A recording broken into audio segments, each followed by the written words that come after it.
Welcome, ladies and gentlemen, to the Pro Wrestling Report Feedback Friday. Damian Nelson sitting alongside David Hero and Linda Kay for episode number 89 here of the Cesaro section.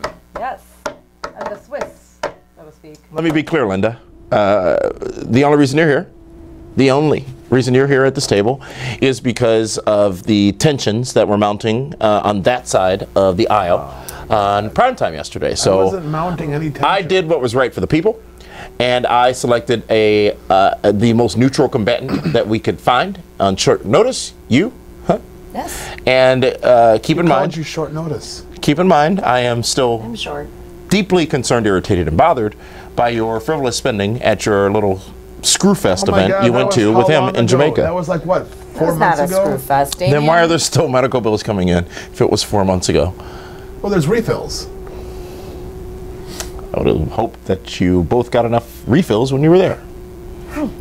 It's free drinks. By the bar charges I've seen. It's free drinks. Anyways, I have explained now her presence here on this panel, if you will, and we'll make you useful, Linda. So we are gonna, this is Feedback Friday. And what we do is we share your comments, your thoughts, your concerns, your questions. And let's start with our first one, Linda, and I'm dying to hear these because it looks like we've got a lot of talk about the big guys and the little guys here on Feedback Friday. All right, we'll start with the first comment from somebody called Praxton. Praxton says, in terms of wrestling talent and in-ring ability, this is the best WWE roster ever. In terms of star value, promo skills, and storytelling, this is the worst roster, and that's why WWE is currently struggling to recapture the casual audience. I think the key things there, thank you for that comment, it goes on, actually, Linda. Oh, more. Excuse me. All right. Please hold your thoughts. Still all heathened up. All right. Continue. That's like heathenism. Is that how you really say it? They just changed the TH to a D? Yeah. Heathenism. Yeah. Heathens? Let me double check here. All right. Yeah, I'm sure that's what you're checking. Yep, that's what it is. Mm-hmm. The majority of matches during the Attitude Era were only 3 to 5 minutes, but the shows still managed to grab a huge chunk of the casual audience due to sheer charisma and entertainment value provided by the roster at that time. End quote. You can't compare rosters. At all. Well, you can't compare rosters or the interest of the casual audience because that audience has dwindled and spread and diversified in such a way that no comparison to the Attitude Era 20 years ago is valid now. And Agreed. I think there are some interesting points. So star value, promo skills, and storytelling. I wouldn't say it's the worst roster at all. I just think that we have less... There's less creative freedom with the talent. No, we're PG now. Well, but you have less creative ability with the talent. Austin was Austin because Austin was Austin. Rock was Rock because Rock was Rock. Hogan was Hogan because Hogan was Hogan. Flair was Flair because Flair was Flair. Woo. They were the people who were those characters, if you will. I'm not sure there's a real life, aside from Brock Lesnar, character portrayal in WWE right now. Social media has changed that as well because you never saw Rock and Austin hanging out on their Twitter account together, or on their Snapchat, or on or whatever, or their Instagram. You know, doing videos together, hanging out. Yeah, definitely social media and the PG rating. I mean, and let's face it, so much more in the 90s. WWE isn't going for the casual fan anymore. They want the hardcore fan that's going to buy the network. Well, and they have that, and they also have their highest revenues and profits in the history of the company. So I think part of this could be, you know, a challenge of the ratings and the general buzz about wrestling right now. But I would challenge you, Praxton. Is that like Proctor at all? Praxton, like Tony Braxton. Sounds like Tony I would challenge you to just simply look at the media realm now, the entertainment options now, the Hulus, the Netflixes, the WWE networks. All that didn't exist back in the Attitude Era, and it's much like talking about the evening news in the 50s and 60s when you had 3 networks. You can't compare today's TV to that because things have changed so broadly that it's not an equal comparison. Because I respect our fans and I'd like to answer their questions. That's why we're here, you know, it's because of them. Roll an old answer. We've done this well, no, because times? The tape library, as I said, the librarians are focusing on archiving your comments for future use versus this. What was that? I was going to squirt you. Oh, that's weird. Okay, second comment comes from David Stronick, who says, let's say Braun Strowman wins the Universal Championship, which I really hope he does at SummerSlam. But how long do you really think Raw will keep him as champion before having him lose it to a mid-carder, I say for at least the rest of the year? Hashtag monster among men. Who's the mid-carder that could beat Braun Strowman? There isn't one. We put a little shenanigans in. Well, if he beats Brock Lesnar, you got a mid-carder beating Brock Lesnar. Braun Strowman is a main event top guy. For a couple of months. Okay, still doesn't matter. He's still a top guy right now. He's still top of the card. So when Bob Holly was in the main event at the Royal Rumble against Brock Lesnar, was he a top guy? No, he was upper card. Wasn't top guy. You think Braun Strowman is a mid-carder? Yeah. Oh, bro. He's a mid-carder. Roman Reigns is not a mid-carder, but he's almost there to mid-card status. Really? Mm-hmm. You are delusional. No, I'm speaking the truth. Truth, not the R-Truth that attacked No. Elias Sampson. Walk with Elias.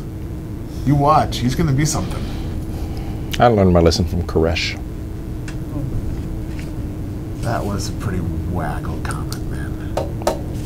That was bad. But Braun Strowman is not going to lose to a mid-card guy. You're going to build him up. He's going to beat Brock Lesnar. He's beaten Roman Reigns.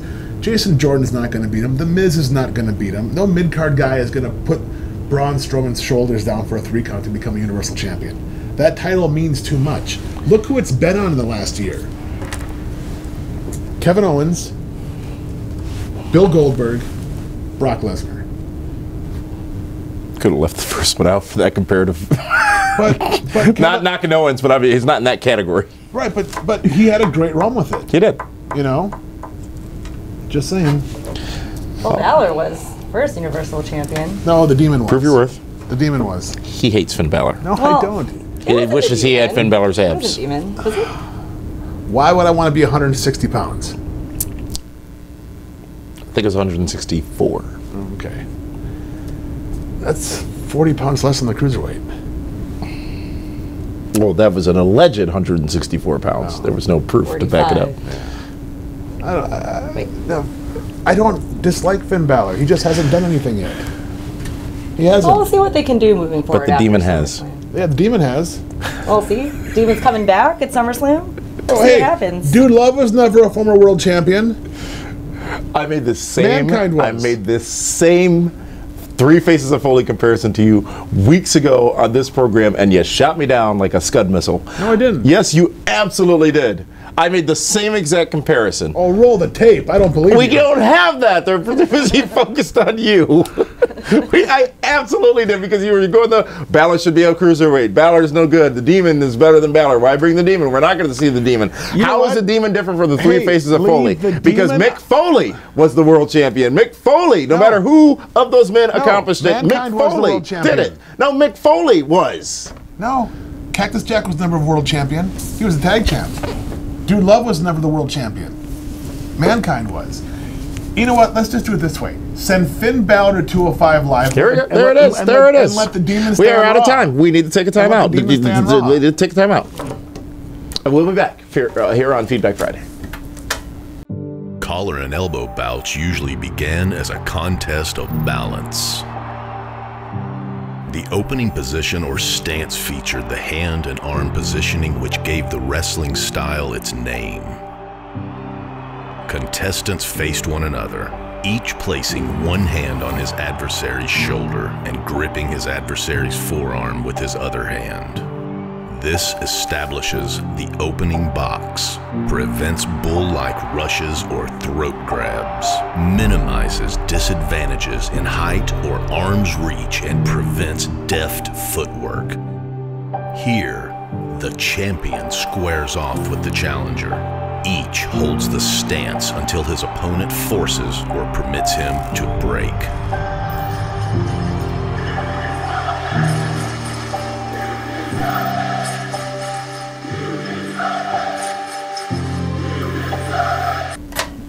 Welcome back, ladies and gentlemen, to the Pro Wrestling Report Feedback Friday, episode number 89.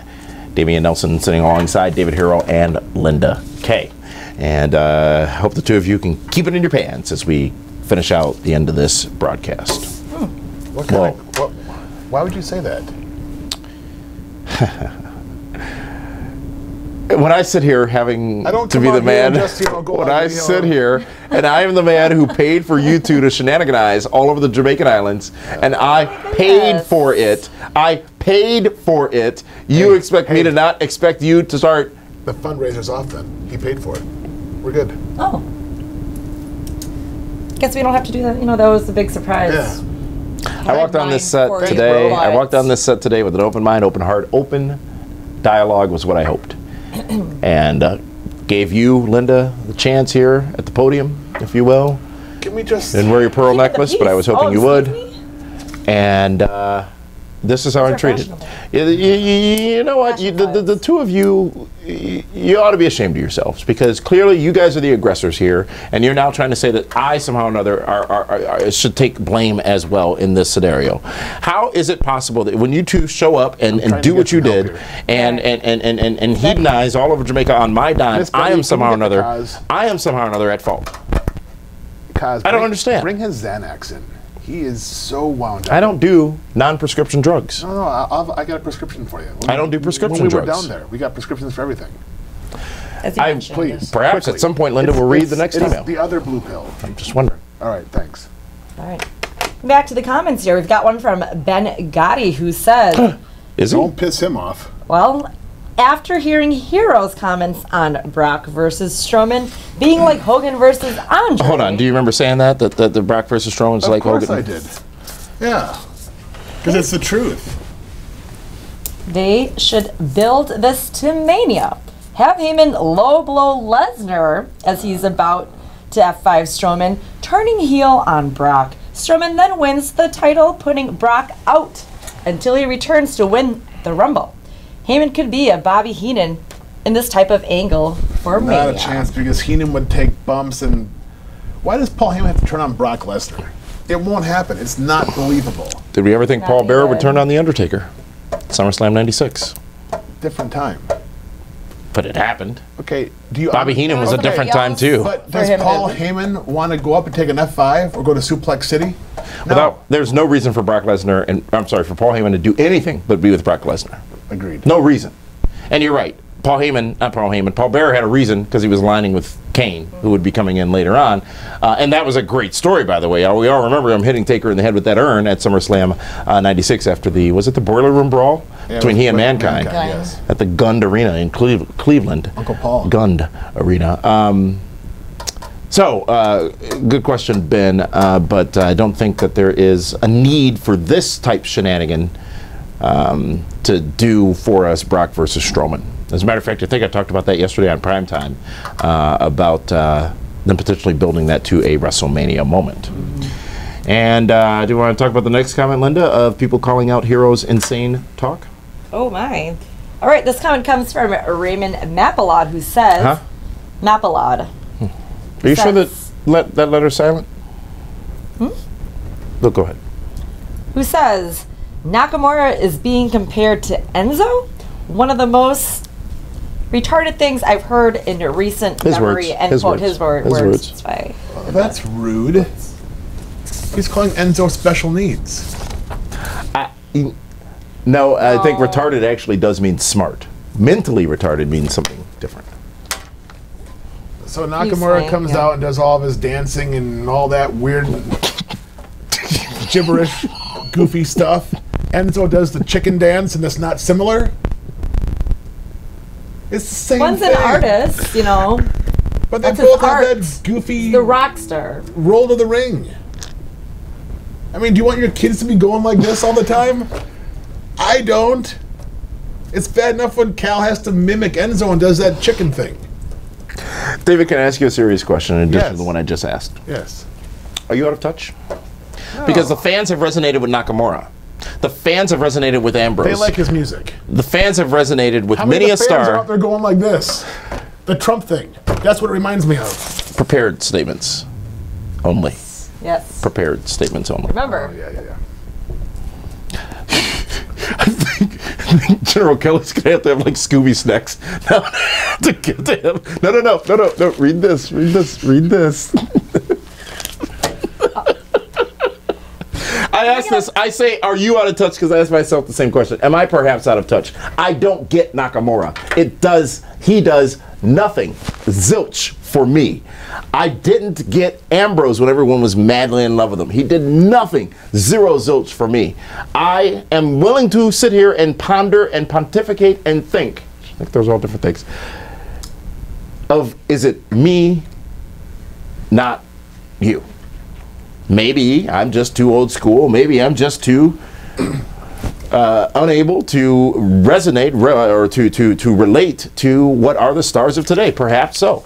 But then a Braun Strowman comes around, and clearly he's a star, and that's easy to accept. He's the Road Warrior effect.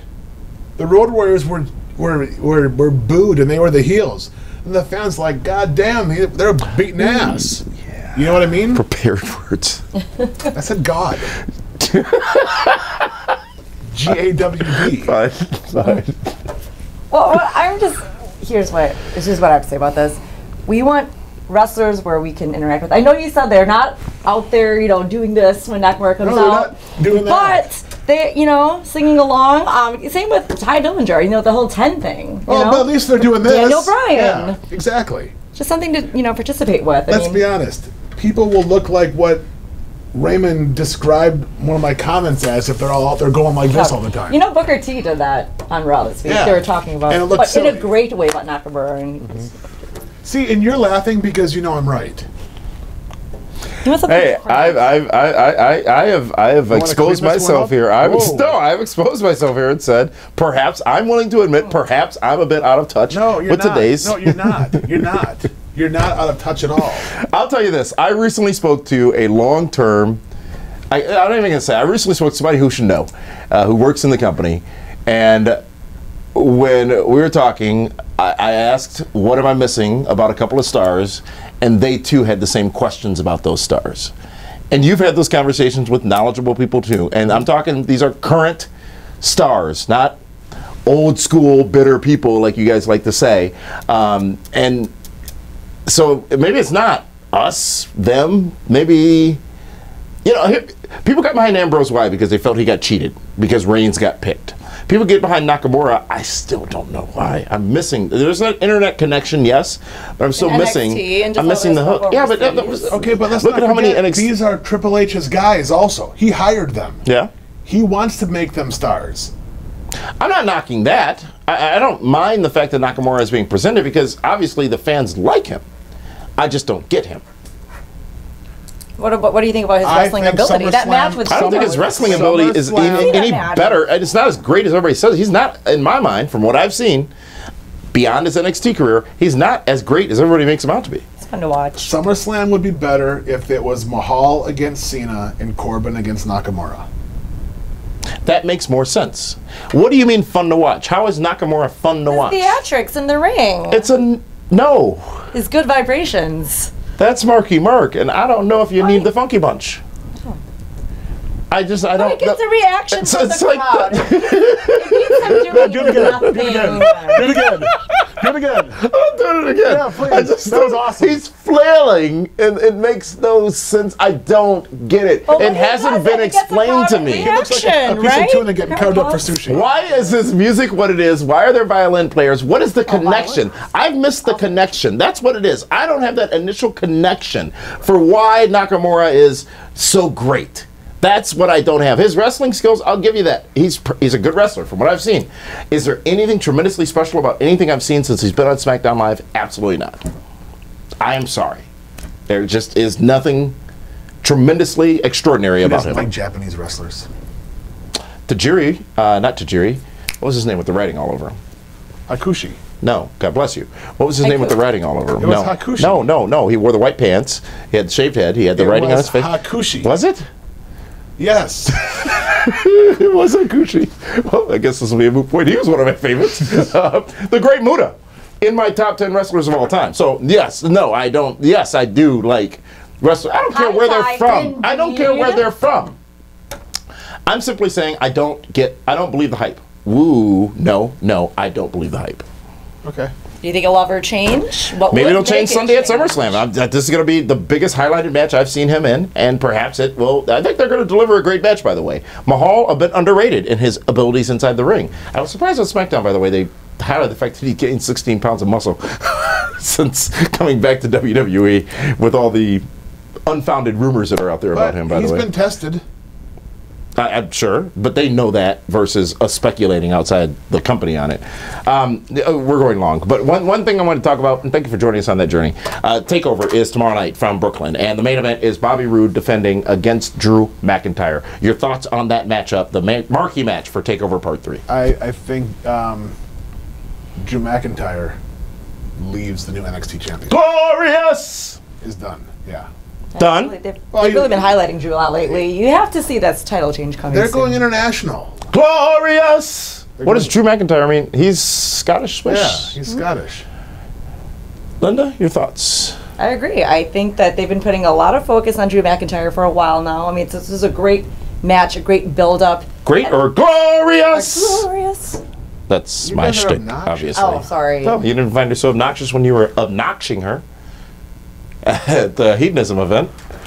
I assume that's what y'all did. Luckily, when the hotel how offered me, rumors start, you know? there's video, just so you both know. And just because Gawker's not out there anymore doesn't mean somebody's going to take the offer that the hotel made to me to show and share those videos that y'all had. And you know you picked the room with the cameras, so I don't know what your intent was to do with this film that you made, but I certainly don't want to see it, It's a and ain't never going to see it. It's 30 for 30. It's more like 2 for 2 from what the hotel tells me, but be that as it may. TakeOver The table is tomorrow for night. three right here. I think Rude retains because I just don't know what's next in NXT. Their roster not as in depth as it has been recently, and I don't know if they can easily Well, Adam Cole's lose him. going there now. He has signed. He is there. Yes. So we'll see what happens with that. But that is this week's Feedback Friday. Thank you so much for joining us. For these two, this is Damian Nelson saying thank you so much, and we will not have programming next week, unfortunately. I'm going to Orlando, Florida next week, and I'm going You're to... never, you know what? You and your trips, no one questions Adios. that stuff. Yeah, Universal Orlando, they're closing one of my favorite rides in the world, and I am going ride to is get it? a last ride on the Dueling Dragons, I'll call them again. Fire and Ice, until they ruin them with the powder stuff. Oh. Sorry to hear that. So we'll see you in 2 weeks.